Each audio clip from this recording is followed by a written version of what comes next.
Selamat pagi, Om Swastiastu, Assalamualaikum warahmatullahi wabarakatuh. Yang terhormat, Dr. Sarah selaku Kepala Puskesmas 4 Denpasar Selatan, Dr. Muji selaku Dr. PJ UKM, Dr. Kadek selaku PJ Mutu, Ibu Bidan beserta staf, dokter-dokter intensif, serta ibu-ibu yang terkasih. Terima kasih atas kehadirannya telah meluangkan waktu untuk ikut bergabung dalam kegiatan diskusi kelas ibu hamil di masa pandemi COVID-19 Puskesmas 4 Denpasar Selatan. Sebelumnya, saya perkenalkan saya Dr. Cindy selaku moderator dalam kegiatan ini. Berikut saya akan menyampaikan beberapa peraturan dalam kegiatan ini. Yang pertama, diskusi dipandu oleh moderator. Yang kedua, peserta diharapkan mengisi absensi dan pretest sebelum materi diberikan dan menyelesaikan post-test setelah acara selesai. Yang ketiga, peserta diharapkan mengikuti kelas ibu hamil dari awal hingga akhir. Yang keempat, pada saat sesi diskusi, peserta dipersilakan untuk bertanya. Untuk berikutnya, untuk mempersingkat waktu, maka kepada Dr. Frida selaku pemberi materi, saya persilakan untuk memulai mempresentasikan tentang materi yang akan diberikan pada hari ini untuk kelas ibu hamil pada hari ini. Ya, terima kasih Dr. Cindy. Selamat pagi Ibu-Ibu. Perkenalkan nama saya Dr. Frida yang hari ini akan menyampaikan materi kelas ibu hamil. Slide. Next slide. Ya, jadi di sini saya akan memberikan beberapa materi tentang kehamilan, baik itu prenatal, antenatal, dan pasca pas melahirkan. Yang pertama, saya akan menjelaskan dulu tentang pemeriksaan kehamilan buat ibu-ibu. Nah, pemeriksaan kehamilan sendiri itu nantinya ada 4 ibu-ibu. Yang pertama itu pemeriksaan kehamilan yang pertama kali. Itu kapan sih dilakukan? ANC yang pertama itu dilakukan pada usia kehamilan 0 sampai 12 minggu.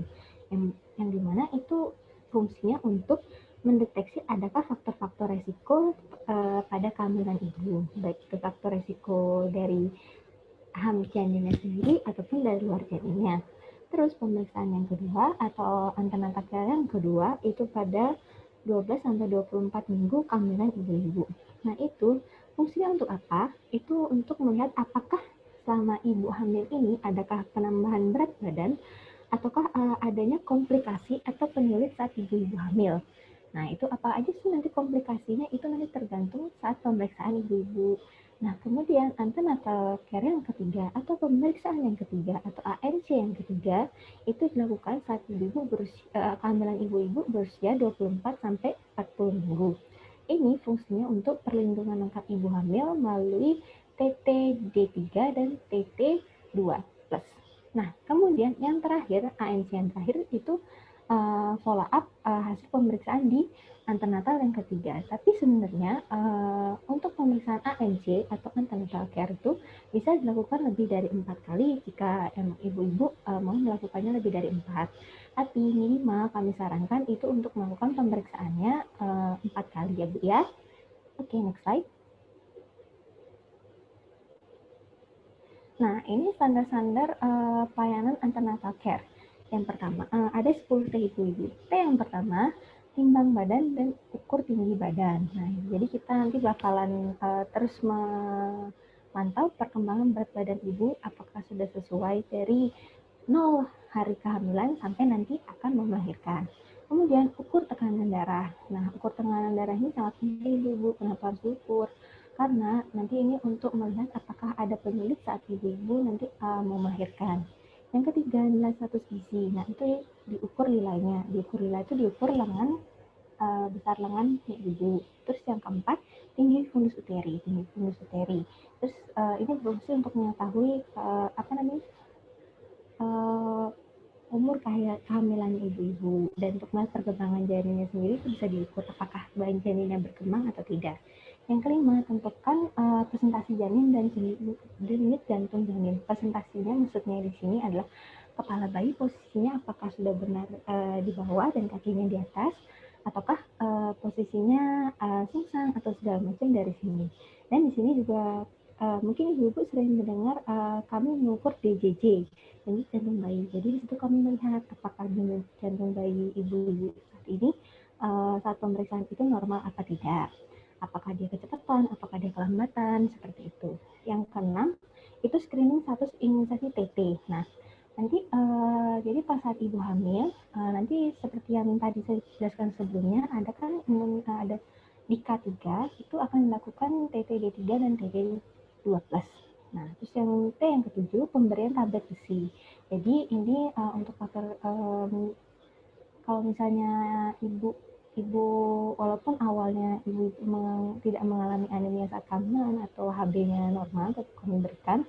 Nah, dan itu juga berlaku pada ibu-ibu yang pada saat screening di awal ibu-ibu mengalami anemia saat kehamilan.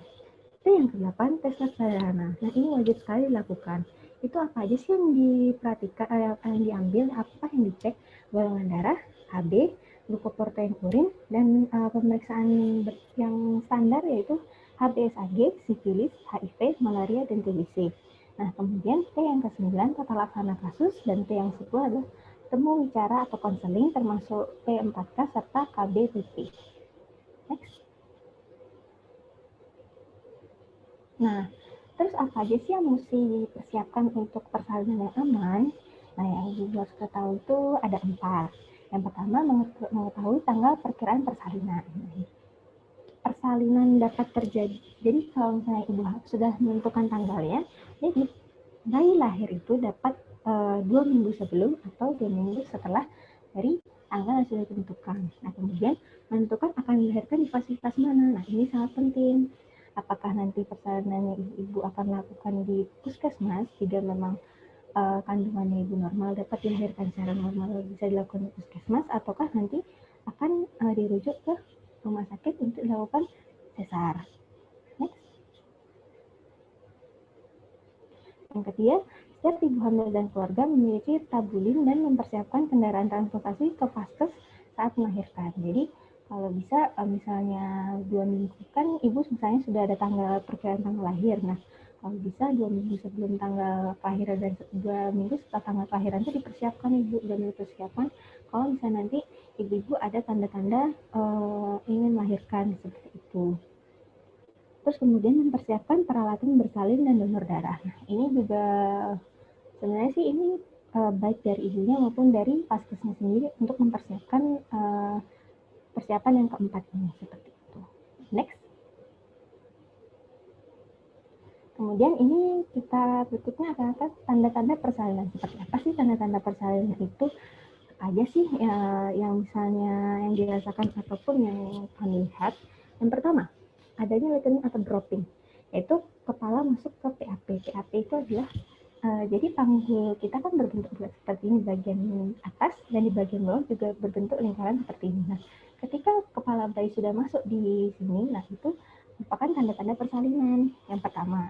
Terus yang kedua, perut terlihat lebar dan fulus uternya turun. Jadi awalnya misalnya perutnya ibu rasakan kok agak sedikit turun dibanding biasanya. Awalnya mungkin di bawah payudara sekali ibu merasakan ada ada kaki janin ataupun kaki janin ibu, terus kok ibu merasakan kok semakin lama perutnya semakin turun. Nah, itu merupakan salah satu tanda-tanda persalinan yang muncul.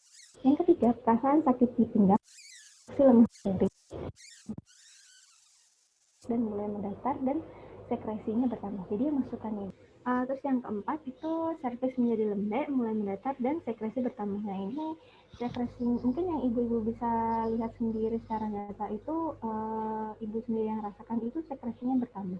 Contohnya misalnya kayak ibu merasakan ada ketuban atau ketuban mulai kalau misalnya muncul ketuban yang ibu rasakan air ketuban yang mulai mengalir, nah itu ibu harus secepat mungkin dibawa ke fasilitas kesehatan terdekat untuk mendapatkan pertolongan lebih lanjut. Oke, next.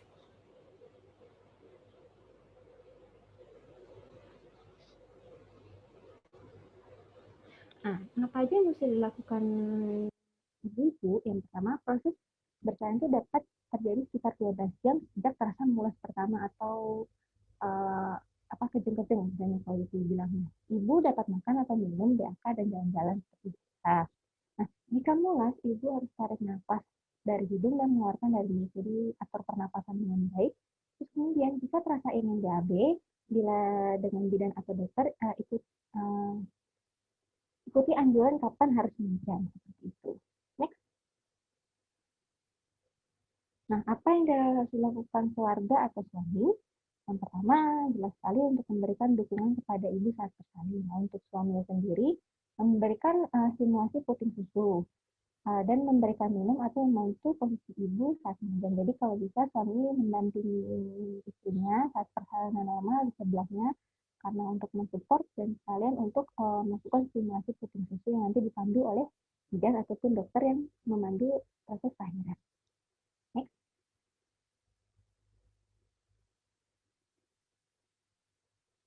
Nah, tanda-tanda persalinan infarksi apa aja sih?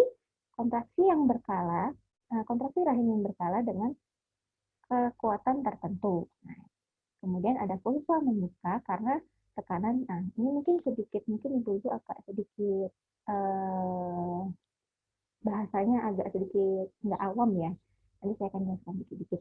Nah, pulsa membuka karena tekanan kepala janin. Pulsanya itu maksudnya rahim bagian bawah jadi leher dari serviksnya atau ininya ibu mulai terbuka seperti ini karena kepala janinnya mulai turun atau crawling ke bawah.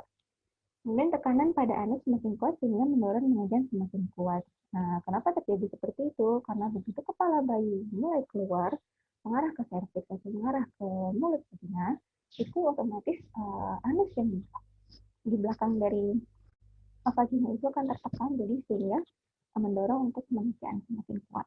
Kemudian pecahnya selaput ketuban, perineum menonjol dan membuka jalan lahir yang lengkap.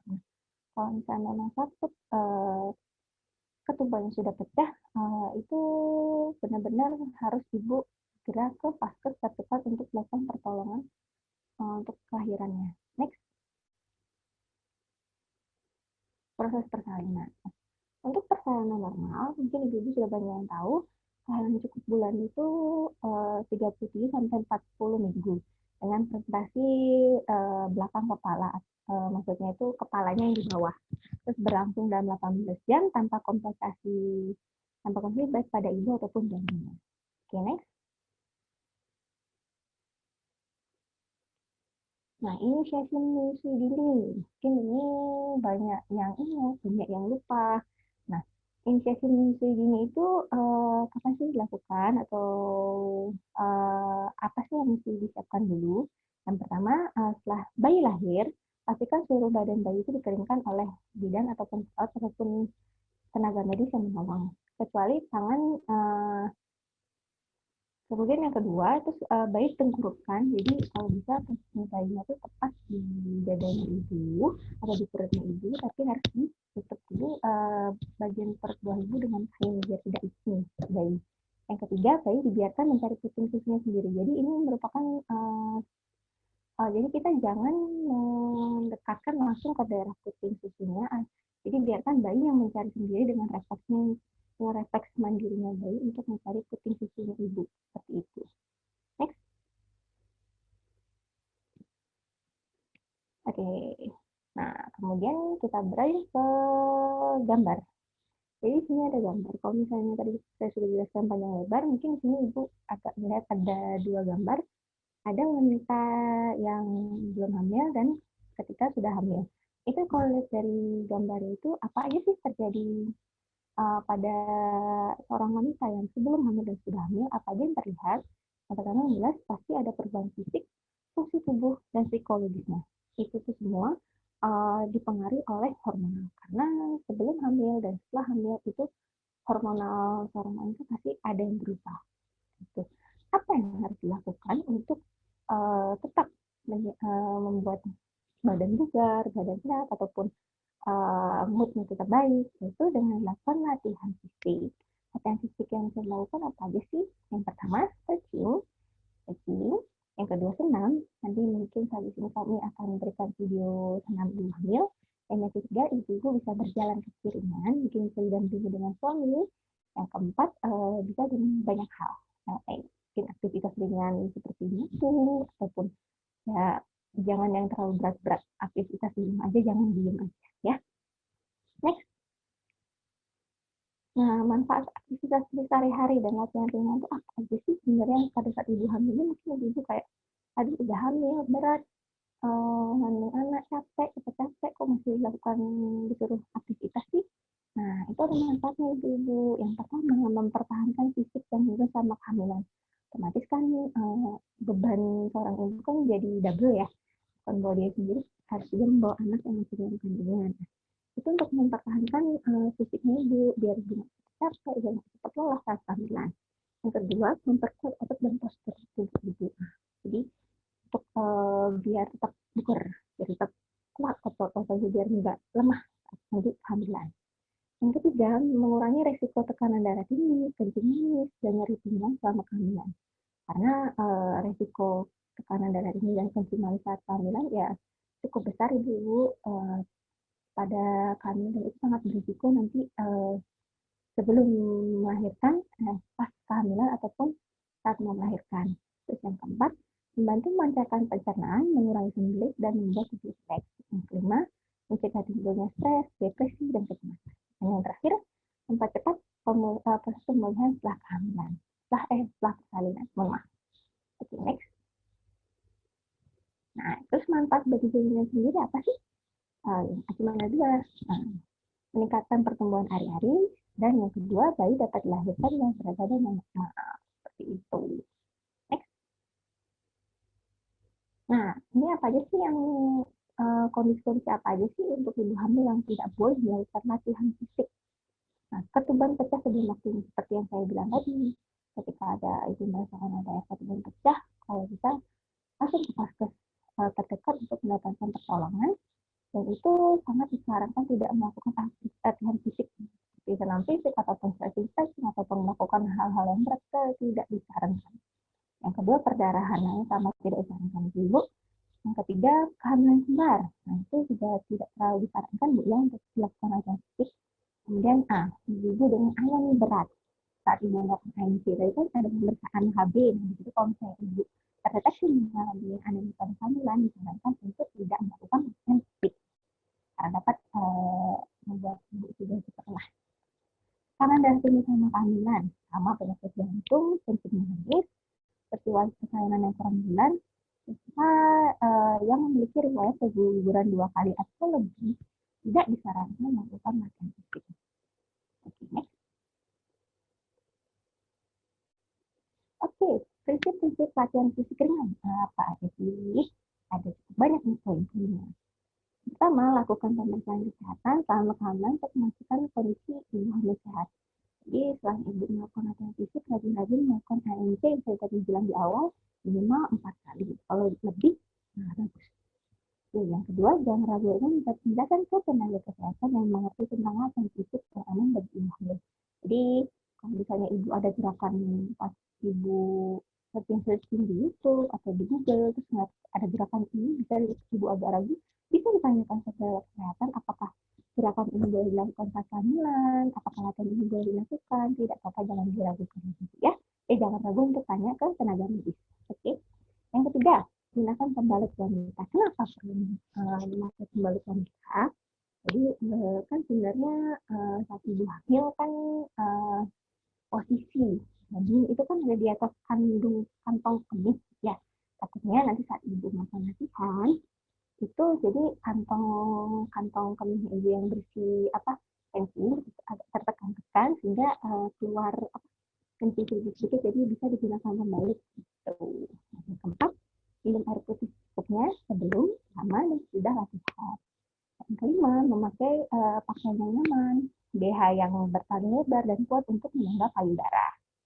Yang keenam, senam hamil di lantai itu wajib menggunakan matras sehingga tidak sakit, ventilasi, pencahayaan, permukaan yang dapat tetap tidak licin. Jangan berubah posisi secara mendadak. Jadi kalau berubah posisi itu pelan-pelan. Misalnya dari rebahan, balik dulu ke kiri, baru duduk, baru berdiri. Kalau misalnya posisinya dari berbaring mau berdiri. Kalau misalnya ibu tidak kuat, bisa meminta tolong atau memegang penyangga, atau enggak kalau bisa suami atau seseorang terdekat ibu mendampingi, jadi bisa dibantu untuk melakukan aktivitasnya. Terus kemudian gunakan sepatu atau kaos kaki yang tidak ketat selama latihan. Oke, next. Nah, ini masa kehamilan dan jenis latihannya. Nah, kalau misalnya kita dari tabelnya ini sudah cukup jelas ya sebenarnya ibu-ibu ya. Apa aja yang boleh dilakukan selama trimester 1, 2, 3, dan masa pertama dan terakhir masa nifas. Contohnya pemanasan peregangan. Ini bisa dilakukan selama trimester 1 sampai masa nifas. Itu apa sih? Senam ringan, di akhir jalan waktu 5 menit, peregangan perlahan, terus ditahan sampai 10 detik. Nanti ada videonya. Pemanasan peregangan seperti itu. Terus kemudian latihan fisik, aerobik ringan, itu juga boleh dilakukan dari trimester 1 sampai masa nifas. Nah, yang senam hamil atau senam lantai itu cuma boleh dilakukan saat ibu trimester 2 ya, sampai masa nifas juga. Dan senam nifas itu hanya dilakukan pada masa nifas. Nah, nanti mungkin ibu bisa baca-baca lagi tabel ini lebih sama. Next. Nah, ini gerakan apa aja sih yang sebenarnya tidak sangat disarankan atau tidak boleh dilakukan? Itu membungkuk ke yang ada 3, membungkuk ke depan tanpa menopang. Jadi ibu nggak boleh membungkuk begitu tanpa ada yang menopang atau tanpa ada pegangan. Yang kedua itu jongkok dengan sudut kurang dari 90 derajat itu tidak disarankan ya. Terus yang ketiga mengejan pada trimester 1 dan 2 ya tidak sangat disarankan, tidak boleh dilakukan sebenarnya. Kalau untuk mengejan ya jangan mengejan selama ibu trimester 1 dan 2. Terus menahan nafas, melompat, menengadah, kepala ke belakang, olahraga kontak fisik itu kayak mungkin ibu-ibu mungkin dulu atlet karate, terus sekarang mau karate, jangan gitu ya. Oke, hal-hal yang perlu dilakukan saat melakukan latihan fisik. Nah, saat melakukan latihan fisik harus dilakukan perhitungan denyut nadi. Dulu dan sudahnya ya. Dan ibu jangan sampai latihan fisiknya itu malah membuat beban bagi tubuh ibu.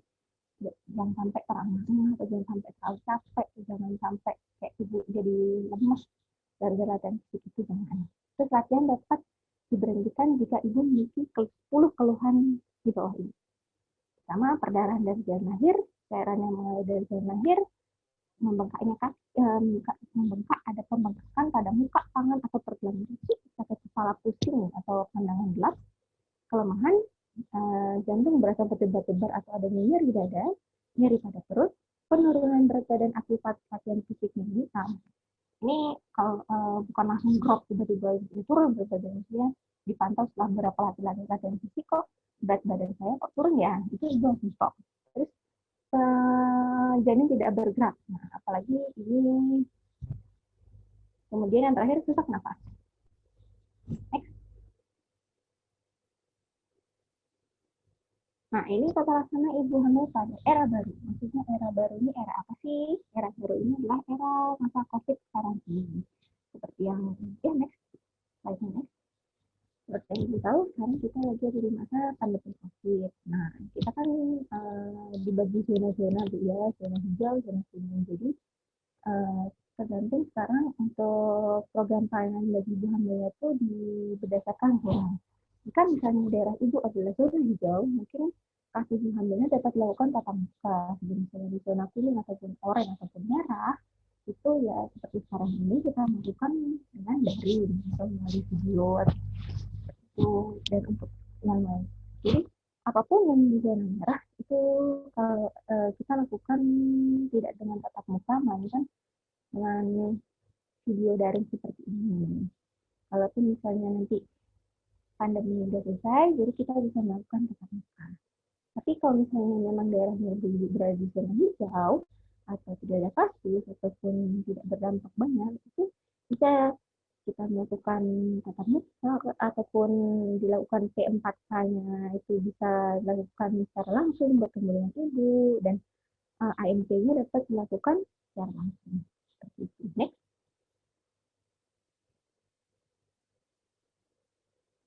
Nah, ini yang seperti tadi, ini penjabaran dari tabel yang di atas ya.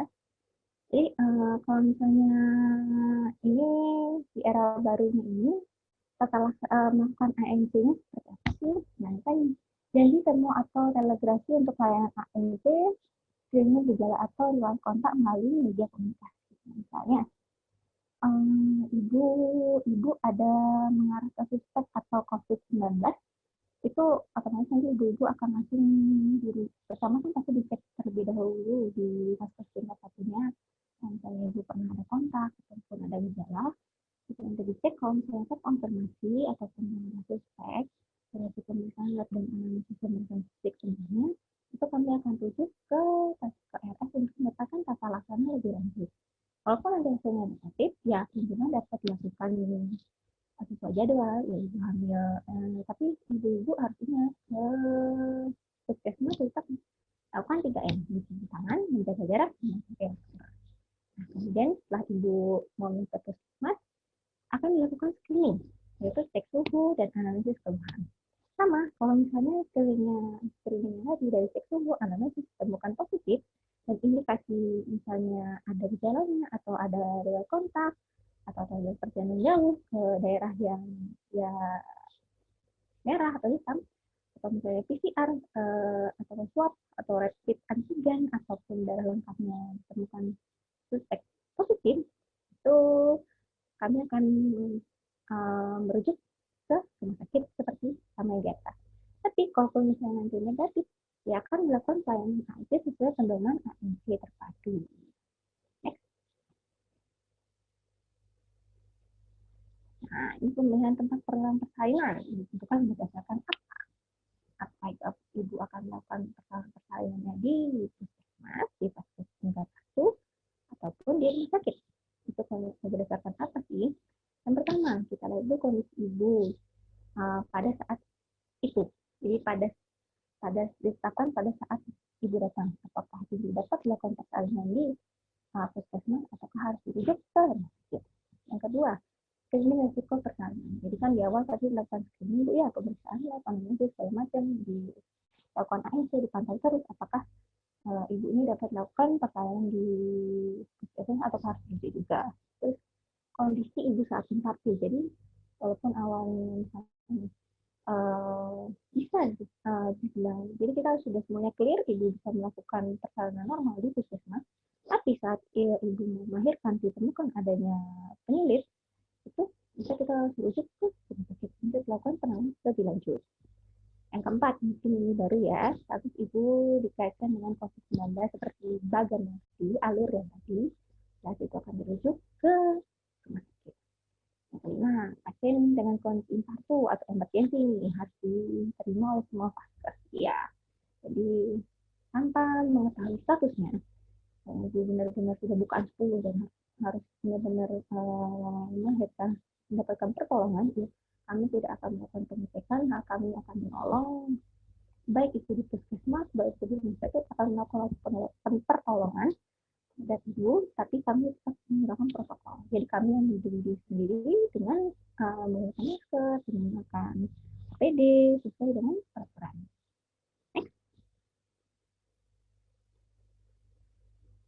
Nah, ini kayaknya lebih enak menjelaskan di slide berikutnya. Coba next dulu.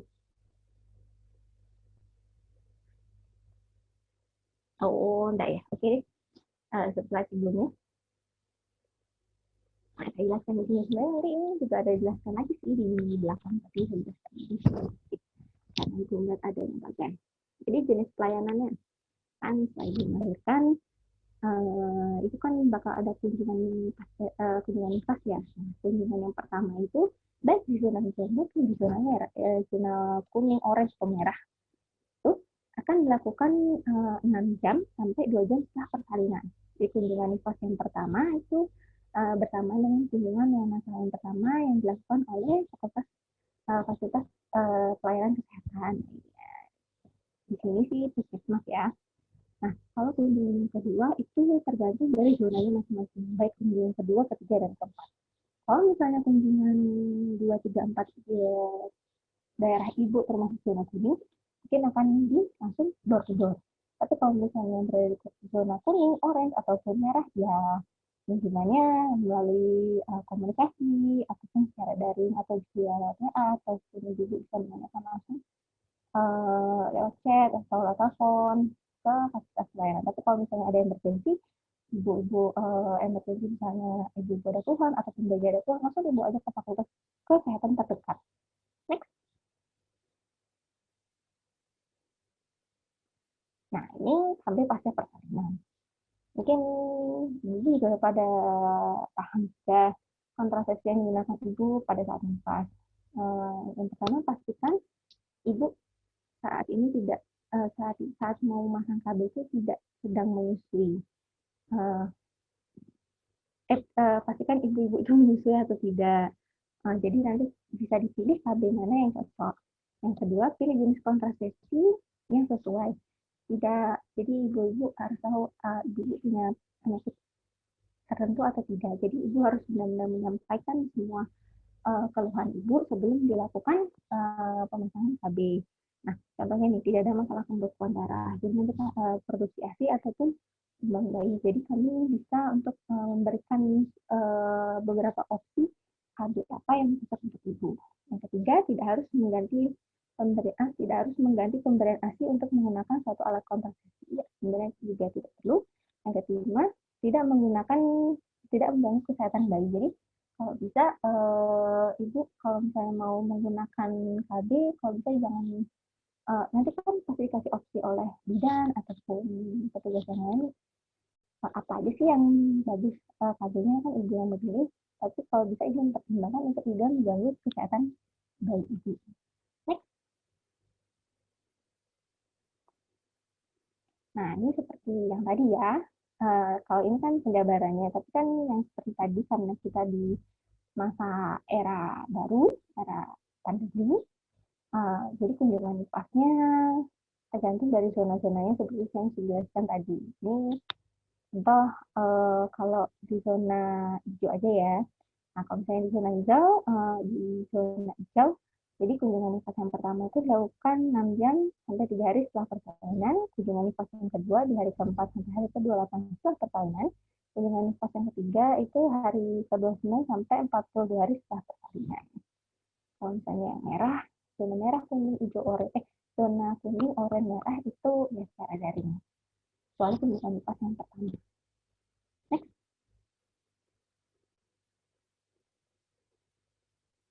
Hal-hal yang harus dihindari pada ibu nifas. Ada 7. Jadi ada banyak ibu. Nah, yang pertama itu persalinan tidak dengan nakes.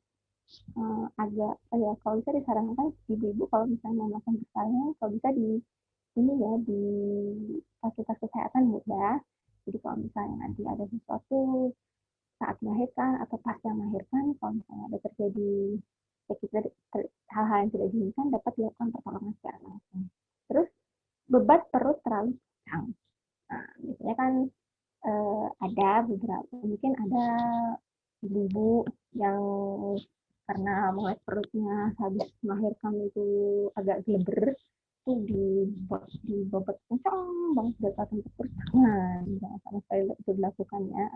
Yang ketiga, menempelkan dedaunan pada alat kemaluan ini jangan sama sekali dilakukan itu karena itu malah kita nggak tahu daunnya itu steril atau tidak, malah nanti akan menimbulkan infeksi pada alat kemaluan alat kemaluan ibu seperti itu. Yang keempat, duduk di atas bara api ini ya gimana-mana salah ya. Yang kelima, membuang ASI kolostrum. Nah, jadi ASI yang pertama itu ibu kan tadi saya menjelaskan tentang inisiasi menyusui dini. Nah, ASI yang pertama akan keluar itu jangan dibuang. Memang kalau misalnya ibu lihat warnanya agak berbeda dengan mungkin agak kuning, mungkin agak kuning-kuning itu jangan dibuang. Itu malah ASI yang pertama itu sangat bagus untuk janin. Jadi kalau bisa saat sudah melahirkan lakukanlah inisiasi menyusui dini secepat mungkin ya. So tadi yang saya sudah jelaskan 3 hal yang perlu dilakukan itu. Kemudian yang keenam, membersihkan payudara dengan alkohol, betadine atau obat merah ini jangan sama sekali dilakukan, nanti apalagi yang alkohol bikin iritasi. Dengan betadine itu lagi bersihkan dengan betadine ibu asih ke bayi ibu malah bayinya yang nanti malah bukan asih malah termakan betadinnya kan berbahaya. Yang ketujuh, minum jamu bersalin yang tidak direkomendasikan. Ya, jangan minum pokoknya sama kehamilan atau sudah melahirkan, itu pokoknya ibu jangan mengkonsumsi hal-hal yang tidak direkomendasikan. Misalnya kasih tahu sama siapa ini bagus sih, tapi tidak jelas itu dari mana, jangan sampai konsumsinya malah berbahaya, baik itu untuk ibu maupun untuk bayi nanti. Oke, next. Nah, saat bayi dilahirkan apa aja sih? Nah, yang pertama, jika bayi bugar atau tidak memerlukan pertolongan khusus, seluruh tubuh bayi akan dikeringkan dan jalan nafas akan dibersihkan. Ya, jadi kalau misalnya bayinya langsung lahir, langsung nangis kuat, tidak perlu pertolongan, itu bakal langsung dikeringkan, langsung bersihkan jalan nafasnya. Kalau misalnya masih ada cairan, seperti itu. Nah, kemudian setelah bayi dikeringkan, bayi ditelungkupkan di atas dada atau di perut ibu. Nah, untuk nanti kan ini untuk melakukan inisiasi menyusui dini. Jadi seperti yang saya bilang, ditaruh di dada ataupun perut ibu. Terus yang ketiga, biarkan bayi mencari sendiri putih ibunya. Nah, untuk melatih refleksi bayi. Terus yang keempat, bayi diberikan salep mata antibiotik pada kedua mata dan imunisasi hepatitis B0 pada paha bayi. Ini sih dilakukan oleh tenaga medis ya ibu-ibu ya. Kemudian bayi dapat dipulangkan setelah observasi atau setelah 24 jam dipantau pada persalinan lama atau 96 jam setelah persalinan ICT tanpa adanya komplikasi. Kemudian pada masa pandemi, ibu dan bayi dipulangkan maksimal 12 jam setelah melahirkan. Ya, sedikit ada perbedaan ya karena masa pandemi ini. Oke, next. Nah, ini 100 hari pertama kehidupan. Mungkin dulu ada yang pernah dengar nggak ya 100 hari pertama dalam pertama kehidupan ini? Itu apa sih? Sebenarnya masa sejak anak dalam kandungan hingga seorang anak berusia 2 tahun. Nah, itu mungkin ibu pernah dengar ada yang namanya periode emas ya. Banyak yang udah mendengar. Nah, itu apa sih sebenarnya? Jadi karena pada periode ini terjadi pertumbuhan otak yang sangat pesat ibu-ibu dan mendukung seluruh proses pertumbuhan anak dengan jadi ini tuh perlu perlu saat periode emas ini anak-anak tuh harus didukung gizinya agar mendukung proses pertumbuhannya sehingga nanti sempurna istilahnya. Jadi yang pertama harus didukung dengan gizi. Karena kurang gizi pada 100 hari pertama itu tidak baik, nanti tidak dapat diperbaiki ibu di masa kehidupan selanjutnya. Nanti mungkin ibu-ibu pernah mendengar stunting, nah itu salah satunya. Nanti apakah anak apa yang terjadi jika anak kurang gizi? Nah, contohnya nanti anaknya bisa maaf tidak cerdas atau pendek atau stunting yang sudah saya jelaskan, lemah, mudah sakit, tersulit mengikuti pelajaran karena sulit berkonsentrasi, terus setelah dewasa akan sulit mendapatkan pekerjaan. Ya, makanya periode emas ini benar-benar harus didukung seperti itu. Next. Nah, bagaimana agar kebutuhan gizi 100 hari pertama kehidupan terpenuhi dengan baik? Nah, ini ada banyak ibu-ibu sebenarnya. Yang pertama sekali dilakukan, belum masih sama proses kehamilannya deh. Sorry, 1000 hari pertama kehidupan. Salah. Nah, sorry, ulangnya. Bagaimana agar kebutuhan gizi 1000 hari pertama kehidupan terpenuhi dengan baik? Nah, yang pertama, selama masa kehamilan, ibu-ibu harus ikut kelas ibu hamil agar mendapatkan info tentang kehamilan. Dan dapat mengikuti yang tadi latihan fisik ringan. Jika ibu tidak membutuhkan komplikasi seperti tadi. Terus, menjaga porsi makan.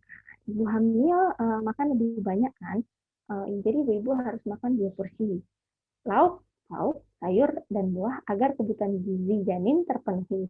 Dan minum tablet penambah darah 1 butir sehari. Yang tadi sudah ada dijelaskan di atas. Baik ibu yang mengalami anemia pada kehamilan ataupun tidak, wajib mengkonsumsi tablet penambah darah 1 butir sehari. Terus ibu-ibu jangan merokok, jangan minum minuman keras ataupun bersoda. Hindari makanan-makanan yang berbahan pengawet seperti mie instan, itu kalau bisa hindari ya Bu ya, jangan makan mie instan. Terus jangan minum obat tanpa resep dokter. Saya tidak sarankan sekali misalnya ibu-ibu membeli obat langsung tanpa resep dokter, karena belum tentu obat yang ibu minum itu cocok untuk kehamilan. Jadi ada beberapa obat yang memang uh, apa istilahnya tidak cocok sama masa kehamilan atau dapat mengganggu pertumbuhan janin atau malah dia jadi bumerang untuk janinnya ibu. Jadi ibu sehat ibu tapi malah tidak baik untuk janin seperti itu. Terus setelah nanti melahirkan, lakukan inisiasi menyusui dini dan ASI eksklusif. Itu 0 sampai 6 bulan wajib ASI eksklusif. Terus dilakukan nanti setelah misalnya 6 bulan sampai 2 tahun dapat diberikan MPASI atau makanan pendamping ASI. Dan jangan lupa berikan kapsul vitamin A dan imunisasi lengkap sesuai jadwal. Dan untuk sekarang ingat cuci tangan pakai sabun. Ya. Next. Oke. Agak terpotong ya, ini slide-nya, mohon maaf ibu-ibu. Agak terpotong ya. Jadi ini perawatan bayi baru lahir. Nah, ini sebenarnya rangkuman aja Bu ya, dan yang tadi yang saya jelasin agak lompat-lompat sedikit. Nah, ya seperti yang tadi, yang pertama saat bayi lahir kan harus dikeringkan dulu. Kalau misalnya bayi menangis kuat, ya langsung dikeringkan, langsung dibersihkan semuanya, dan langsung dibersihkan, langsung diletakkan di dada ibu atau perut ibu, dan melakukan inisiasi menyusui ini. Kemudian, ya seperti yang saya sudah jelaskan yang pertama, ASI yang keluar pertama atau yang disebut kolostrum itu pasti akan berwarna kekuningan. Nah, kolostrum ini, kenapa saya bilang tadi jangan dibuang, walaupun warnanya agak berbeda dengan ASI, ASI setelah-setelahnya itu yang berwarna agak putih, ini seperti kuning, karena itu bisa dibilang tanda kutip, ya sudah dikutipkan, itu imunisasi pertama untuk bayi sendiri, karena itu dia mengandung protein yang lebih tinggi dan zat kekebalan tubuh dibandingkan ASI setelahnya. Kadarnya itu 17 kali lebih tinggi dibandingkan dengan ASI biasa. Terus jaga bayi agar tetap hangat, menggunakan topi, kaos kaki, kaos tangan, pakaian kering, dan mengganti baju yang popok jika basah. Iya, kenapa harus dilakukan? Karena bayi itu beda dengan kita yang jadi bayi itu akan lebih mudah untuk hipotermia itu suhunya ngedrop, nah istilahnya suhunya ngedrop dibanding kita, karena kan dia istilahnya masih baru, jadi masih belum, dia masih semua refleks-refleksnya masih belum sempurna kita gitu, masih nanti kan masih ada perkembangan. Jadi kalau bisa benar-benar perhatikan kalau misalnya bayi baru lahir, jangan sampai dia kedinginan atau diletakkan di tempat-tempat yang dingin. Seperti itu. Nah, terus kemudian jika berat badan bayi kurang dari 250 gram, lakukan perawatan metode kangguru. Nah, nanti ini mungkin perawatan metode kangguru ini akan dipandu mungkin oleh nanti perawat atau tim bidan, nanti bakal diarahkan seperti apa sih perawatan metode kangguru itu. Seperti itu. Next. Oke, nah seperti gambarnya contohnya ini salah satu metode kangguru. Sebenarnya metode kangguru itu kalau misalnya mungkin nanti salah satu dari ibu ya, misalnya kalau nanti ibu-ibu melihat kok metode kangurunya ada yang dilakukan oleh suami, ini bisa juga metode kanguru ini bisa dilakukan oleh istri, baik pada ibu maupun suaminya bisa dilakukan. Kayak ibunya tidak dapat melakukan metode kanguru ini bisa dilakukan oleh suaminya, tapi tetap diberikan ASI langsung oleh ibunya. Sebenarnya ASI-nya dipindahkan ke botol dan suaminya lah yang melakukan metode kanguru. Nah, perawatan tali pusar. Mungkin ada beberapa ibu-ibu yang udah tahu ya cara perawatannya atau belum, ini saya jelaskan sedikit. Yang pertama, selalu cuci tangan dengan sabun dan air bersih yang mengalir sebelum atau sudah memegang bayi. Terus yang kedua, jangan memberikan apapun pada tali pusar bayi. Ini mau dikasih sarang, mau dikasih borong, mau kasih apapun, jangan ibu, jangan, malah nanti terjadi infeksi. Itu tidak disarankan untuk memberikan apapun di situ. Kemudian rawat tali pusar yang terbuka dan terbuka. Jangan ditutup Bu ya. Mungkin banyak yang melihat, oh itu masih basah segala macam, tutup. Jangan malah jangan ditutup. Biarkan dia terbuka, biarkan dia kering dengan sendirinya. Ya. Bagi bila tali pusarnya itu kotor atau basah, cuci dengan air bersih dan sabun mandi dan keringkan dengan kayu. Pastikan selalu bahwa tali pusar itu kering ya. Kering dan jangan ditutup.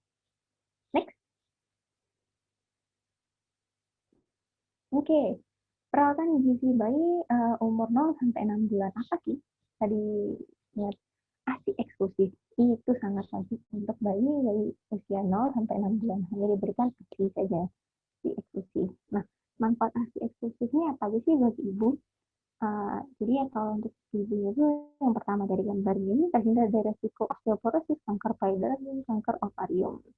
Yang kedua, menunda kehamilan lagi. Itu KB alami, Bu. Sebenarnya memberikan ASI itu merupakan salah satu KB alami, walaupun emang setiap KB yang ada ini KB yang emang setiap KB itu kan nggak nyampe 100%, tapi dapat lah menunda kehamilan sementara. Yang ketiga, menyusui dapat membakar ekstrak kalori 200 sampai 250 per hari. Jadi itu baik untuk menurunkan berat badan ibu. Kemudian, nah ini ASI versus formula versus lingkungan kita. ASI bersifat alami, terus kemudian kalau misalnya apa nih, formula, kalau formula kan agak beda Bu ya, soalnya kan dari sapi. Jadi berbeda kandungan protein kita manusia dengan sapi kan agak sedikit beda untuk anak-anak usia 0 sampai 6 bulan seperti itu. Oke, next.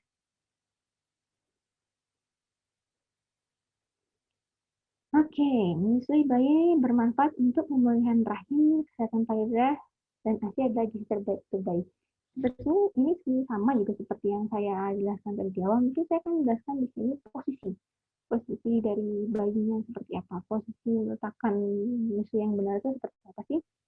Jadi posisinya itu kepala dan badan bayi harus membentuk garis lurus.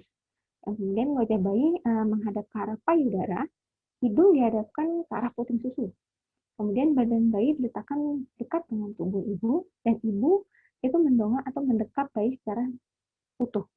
Kemudian perlekasannya, bayi dekatkan ke payudara dengan mulut yang terbuka lebar, dan kemudian dagu bayi itu menyentuh payudara. Bagian areola di atas lebih banyak dibandingkan di bawah mulut. Jadi agak miring. Jadi puting susunya ibu itu bagian atasnya itu harus lebih banyak pada mulut bayi dibandingkan bawahnya. Pada atas mulut bayi dibanding bawahnya. Bibir bawah bayi itu memutar keluar atau grower. Nanti bakal dijelaskan lagi. Mungkin saat ibu sudah melahirkan jelaskan lagi, diperagukan lagi oleh bidan ataupun oleh nakes lainnya. Next. Nah, ini cara memerah dan menyimpan ASI. Mungkin ibu udah banyak yang tahu ya caranya ya. Biasanya sekarang kan udah pakai alat penyedot atau vakum itu kan. Mungkin ini saya akan menjelaskan tempat penyimpanan ASI-nya aja ya. Jadi ASI baru diperah atau disimpan dalam cooler bag itu suhunya di suhu 15 derajat itu dapat simpan selama 24 jam. Nah, kalau misalnya mau ibu bisa naruh di freezer, misalnya freezer dengan satu pintu yang suhunya minus 15 derajat sampai dengan 0 derajat, itu bisa tahan 2 minggu. Kalau misalnya freezernya dengan 2 pintu suhunya minus 20 derajat sampai minus 18 derajat, itu bisa 3 sampai 6 bulan. Next. Nah, ini mungkin banyak yang bertanya-tanya ya dok, kalau misalnya saya positif COVID bisa nggak sih nasihatin? Nah, ini saya akan jelaskan di sini. Jika hasil tes ibu positif atau dan terlalu sakit atau tidak mampu untuk menyusui, bisa diberikan donor ASI yang aman untuk ibu, untuk bayi. Jadi kan sekarang sudah ada donor ASI, kemudian dapat diganti dengan susu formula. Jika kondisi sudah stabil, ibu dapat memerah ASI dan dapat memberikannya kepada bayi. Jadi untuk mengurangi kontak terhadap bayinya ketika ibu masih positif. Tuh. Jika hasil tes positif ibu positif dan tetap ingin menyusui, tetap menggunakan masker dan mencuci tangan sebelum menyusui. Setelah menyusui, tetap tangan. Kemudian menjaga bayinya untuk mengurangi resiko kontaknya, mengurangi resiko bayinya terkena. Terus jika hasil tes positif, tes ibu positif dan tetapi tidak ingin menyusui, bisa menggunakan pompa. Tapi ingat mencuci tangan, cuci botol yang tadi, cuci tangan dulu, lalu cuci botolnya dengan bersih sebelum kemudian sebelum memerah cuci tangan. Oke, menggunakan masker saat memerah jangan lupa. Next. Bagaimana jika ASI macet? Mungkin ya ini banyak sih mungkin pertanyaan. ASI macet dok, Bu ngasih ASI eksklusif nggak? Oh dok, karena ASI saya macet itu masih gimana. Nah, tetap sasarannya tetap menyusui sesering mungkin, merangsang produksi hormon ibu. Jadi tetap diberikan untuk merangsang hormon tetap keluar. Terus mungkin macetnya itu bukan karena juga asinya yang produksinya kurang, bisa juga posisi dari bayinya yang agak kurang baik. Jadi perbaiki posisi bayi agar posisi perempatan mulut bayi dengan ibu lebih baik. Dengan posisi yang baik, dengan posisi bayi yang baik, bayi dapat menghisap ASI dengan lebih maksimal. Kemudian jika payudara terasa penuh, ibu bisa lakukan pompa ASI. Terus yang kedua, lakukan pola hidup sehat, banyak konsumsi air putih, makanan sayur hijau, dan bawang putih, kacang-kacangan, dan hindari stres. Jangan lupa yang terakhir, lakukan pijat payudara. Next. Nah, ini untuk MPASI sendiri. MPASI sendiri. Nah, ini bayi usia di atas 6 bulan dapat diperkenalkan dengan MPASI.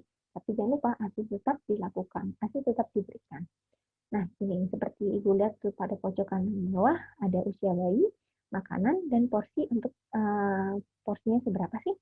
Nah, misalnya ini 6 bulan diberikan makanan dua kali makan dengan diberikan porsi 6 sendok makan peres. Jadi diperes seperti itu, dan seterusnya sampai ini cuma sampai 9 bulan doang ya. Iya sih, sampai 9 bulan doang sih katanya. Mungkin usia 6 sampai 9 bulan jangan lupa terus tetap diberikan ini Bu ya. ASI ya. Sampai 12 bulan tetap diberikan ASI. Oke, next. Nah, ini. Oh, diperjelas sekarang gambarnya. Nah. Next aja deh. Oke, cara pemberian MPASI. Nah, ASI tetap diberikan, kemudian baru diberikan MPASI. Berikan aneka ragam makanan terdiri dari contoh ya, makanan pokok, nasi, sagu, ubi, tetap diberikan, tapi mungkin dihaluskan. Terus lauk-lauk tetap diberikan, seperti contohnya ikan, telur, atau ayam. Nabati boleh, kalau misalnya ibu vegetarian, tempe, tahu, kacang-kacangan, sayur dan buah jangan lupa. Nah, berikan makanan selingan 2 kali sehari, ya Bu ya. Terus utamakan memberikan MPASI dari makanan lokal. Jika menggunakan MPASI buatan pabrik, baca cara pakainya dan perhatikan tanggal kadaluarsanya ya. Oke, next. Nah, ini sebenarnya sih MPASI yang dianjurkan ya. MPASI yang baik itu apa aja sih? Yang pertama, padat energi, protein, zat gizi mikro. Contohnya zat besi, zinc, kalsium, vitamin A, vitamin C, folat. Terus tidak berbumbu tajam. Jadi jangan yang asin banget, jangan yang pedas banget, gitu. Tidak mengandung gula, garam, penyedap rasa, pewarna ataupun pengawet. Kok bisa ya ibu olah sendiri MPASI-nya ya Bu ya. Jangan beli makanan kayak jadi terus langsung dikasih dedeknya, jangan. Terus kemudian mudah ditelan dan disukai anak. Yang keempat, tersedia lokal atau harga terjangkau. Oke, ini contoh MPASI yang tidak dianjurkan. Makanan yang mengandung protein gluten, yaitu tepung, terigu, barley, dan biji gandum. Terus mengandung banyak gula, garam, penyedap rasa, dan lemak. Terus makanan yang mengandung gas. Nah, ini contohnya durian, tempedak, kolomba. Pedas itu juga tidak dianjurkan ya Bu ya. Buah-buah yang terlalu asin juga sangat tidak dianjurkan untuk MPASI. Nah, kemudian pemberian makanan anak umur 1 sampai 6 tahun apa aja sih? Nah, jadi kalau udah menginjak umur 1 tahun, anak tuh bisa diberikan makanan keluarga. Jadi yang seperti yang kita makan, nasi, tahu, sayur, yang seperti biasa. Tapi ibu bisa makanannya itu ibu bisa cincang atau dihaluskan jika perlu. Tapi kalau misalnya ibu rasa tidak perlu, dapat diberikan secara langsung. Dan ASI. Berapa kali sih sehari? Nah, kalau makanan keluarga kita dapat berikan 3 sampai 4 kali sehari, tapi diselingi dengan makanan ringan. 1 sampai 2 kali. Terus berapa banyak? Oke, next aja deh. Nah, terus stimulasi bayi umur 0 sampai 3 bulan. Nah, ini mungkin apa ya? Bentar Bu ya.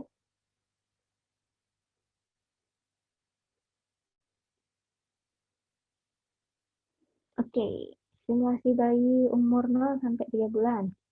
Simulasinya itu ya, kita sebagai orang tua lah yang harus simulasi bayinya seperti apa, simulasi yang dapat dilakukan. Itu sering memeluk, menimang bayi dengan penuh kasih sayang, gantung benda-benda berwarna cerah yang bergerak dan dapat bisa dilihat bayi.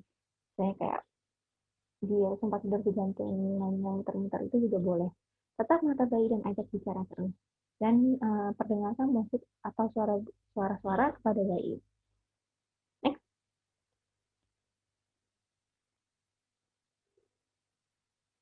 Nah, terus terus. Oke, sekarang usia 3 sampai 6 bulan. Mohon maaf lagi. Misalnya sering melumpuhkan bayi, terus gerakan benda ke kiri ke kanan, dilihat aspeknya apakah dia mengikuti bendanya atau tidak. Terus perdengarkan berbagi bunyi-bunyian juga. Berikan mainan benda yang besar dan berwarna. Nah, pada 6 bulan tuh bayi bisa apa aja sih? Nah, seperti yang di checklistnya itu yang harus dapat dilakukan bayi-bayi saat usia 6 bulan. Oke, next. Nah, simulasi bayi umur 6 sampai 12 bulan. Apa itu sih simulasinya? Yang pertama, jelas kita harus sudah mulai mengajari anak untuk duduk. Terus main ciluk bayi seperti itu. Itu penting bagi ibu-ibu main ciluk bayi untuk menstimulus bayi. Terus ajari dia untuk memegang dan memakan biskuitnya. Kan sekarang biskuit sudah ada yang bentuk-bentuknya ini pas untuk di cengkraman tangannya kan. Terus ajari juga memegang benda kecil dengan dua jari, ajari berdiri dan berjalan dengan berpegangan. Terus ajari berbicara sesuai mungkin, latihan ucapin mama, papa yang dasar-dasar. Kemudian beri mainan yang aman untuk dipukul, jangan mainan yang berat. Karena biasanya dia refleks buat melempar ataupun memukul diri. Oke, next. Kemudian perkembangan anak umur 1 sampai 6 tahun. Nah, di simulasi yang diberikan 1 sampai 2 tahun itu dilakukan oleh ibu, ayah, atau anggota keluarga lain. Ajari berjalan di mengendahkan atau tangga. Itu harus ditemenin ya, Bu ya, yang dilepas. Terus ajari membersihkan meja, menyapu. Pokoknya nih anak-anak 1 tahun ini udah mulailah bisa diajak interaktif, lebih interaktif. Jadi kita bisa ajak bernyanyi, bermain sama teman, sosialisasi dapat dilakukan umur 1 sampai 2 tahun ini. Oke, next. Nah, ajak anak bermain menggunakan permainan yang menstimulasi fisik, motor, dan kemampuan berpikir. Jadi jangan terlalu sering ini Bu ya, jangan terlalu sering anaknya diberikan gadget. Nanti malah stimulasi untuk motorik, sensoriknya berkurang. Nah, ini contohnya. Penggunaan gadget pada anak hanya memilih konten yang cocok untuk anak, batasi penggunaan tidak lebih dari 1 jam per hari. Jangan terus-terusan anak diberikan gadget, yang tidak baik. Selalu dampingi anak saat menggunakan gadget. Terus penggunaan gadget yang berlebih berdampak pada keterampilan bicara dan bahasa, kurang interaktif baik secara sosial, terus gampang marah atau ledakan emosi, atau gangguan kognitif, kurangnya kecerdasan. Jadi kalau bisa ya lebih interaktif lah pada anak, jangan gitu terus. Kalau bisa agak juga bersosialisasi dengan bayi-bayi yang lain. Tapi ingat dengan protokol kesehatan.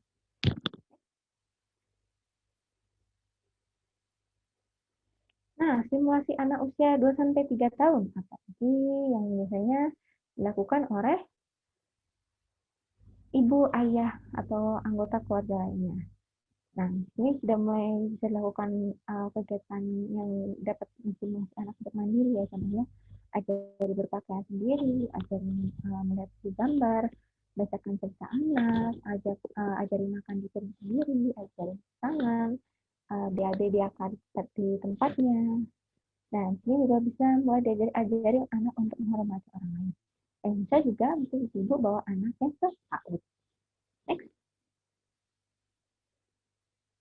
Nah, kemudian di usia 3 sampai 5 tahun itu anak sudah bisa disuruh untuk menceritakannya. Tadi habis ngapain? Tadi ada kegiatan apa? Terus kita sebagai orang tua dapat mengingatkan anak ketika bicara. Jika anak gagap, ajarin bicara pelan-pelan. Jangan gusu-gusu ya. Cepat-cepat gitu. Awasi anak ketika bermain. Nah, di sini kita juga bisa ajak anak mulai melibatkan dia dalam kegiatan bersama. Misalnya, ya ibu lagi bersih-bersih, misalnya, ayo bantu mengelap-ngelap, gitu. Seperti itu bisa. Nah, yang paling penting ajarkan anak tentang perbedaan jenis kelamin. Begitu ajarkan anak menjaga alat kelamin itu. Penting bisa ya. Next.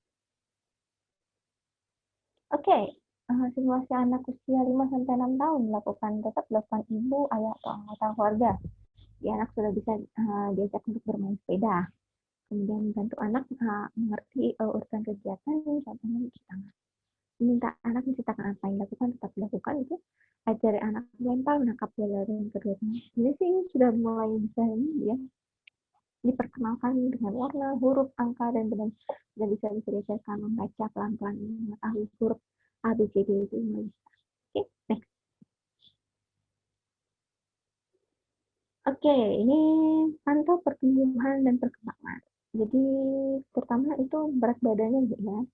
Jadi nanti kalau misalnya ini kan di buku kuning pink ya, ada nanti chartnya apakah pertumbuhannya sesuai dengan grafik pertumbuhannya atau tidak. Biasanya karena sekarang lagi, biasanya kan sebelum COVID kan tiap bulan biasanya kontrol ke posyandu atau Faskesan.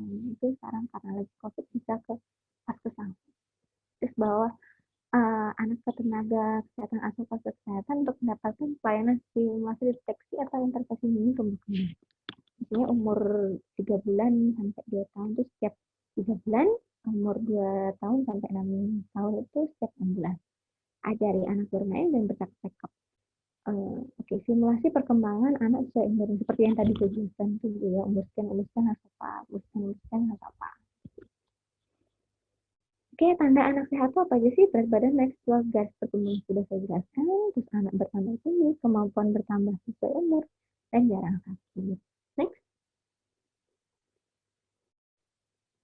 Oke, sebelumnya.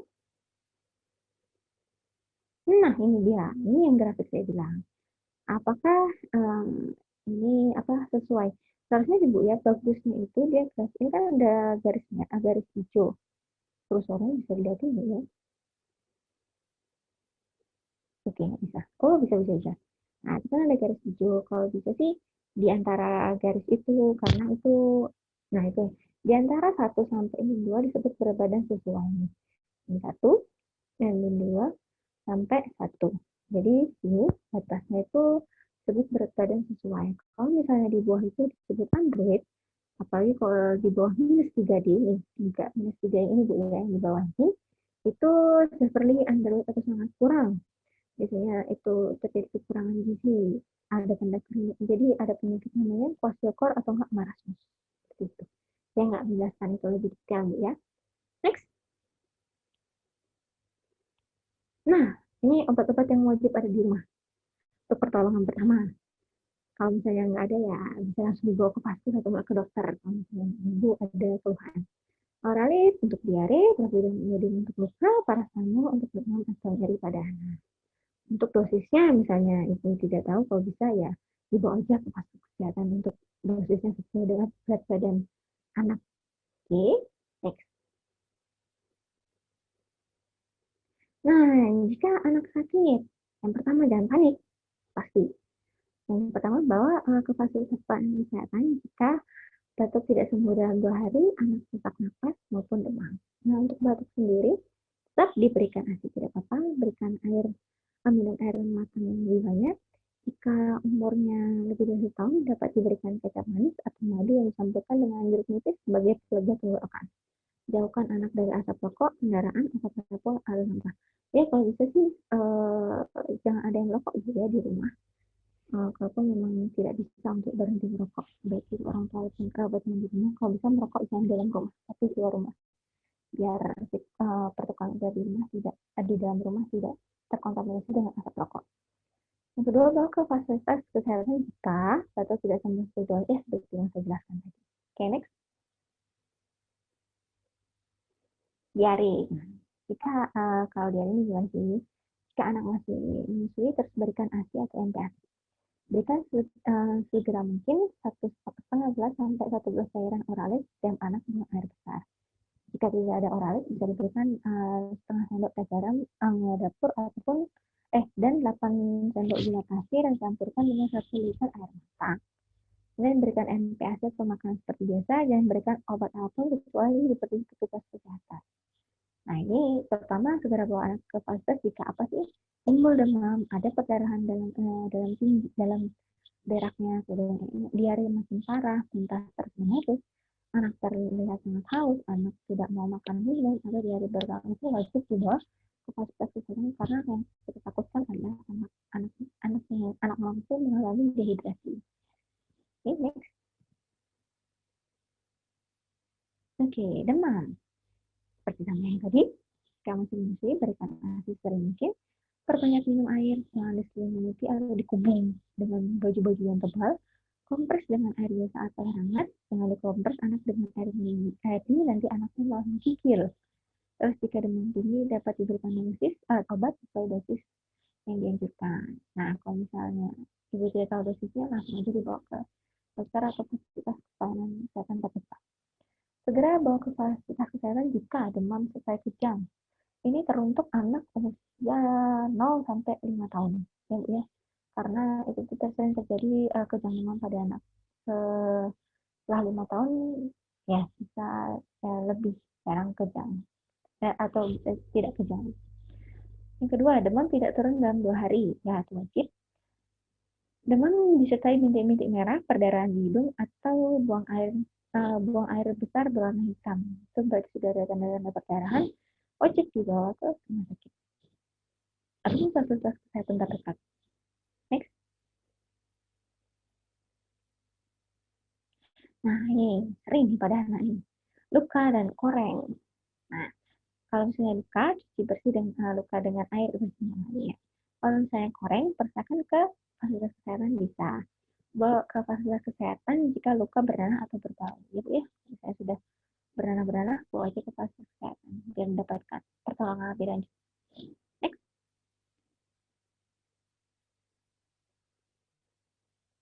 Nah, ini dia tanda berbahaya pada bayi baru lahir. Ini ada banyak, 1, 2, 3, berapa nih? Oh, banyak sekali.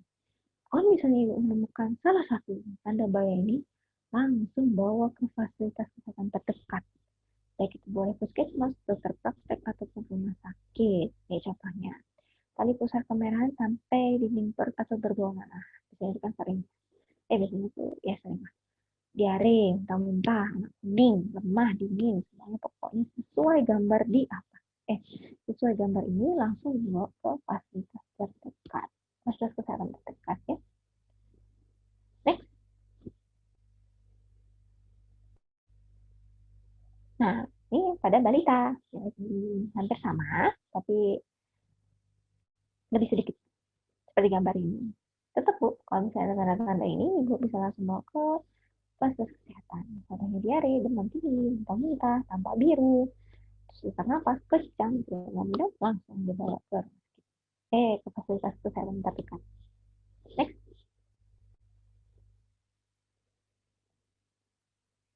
Oke, sekian kasih hamil untuk hari ini. Maaf kalau misalnya saya ada kesalahan kata-kata ataupun ada yang jilid. Nanti saya akan balikan lagi ke moderator untuk sesi berikutnya. Moderator.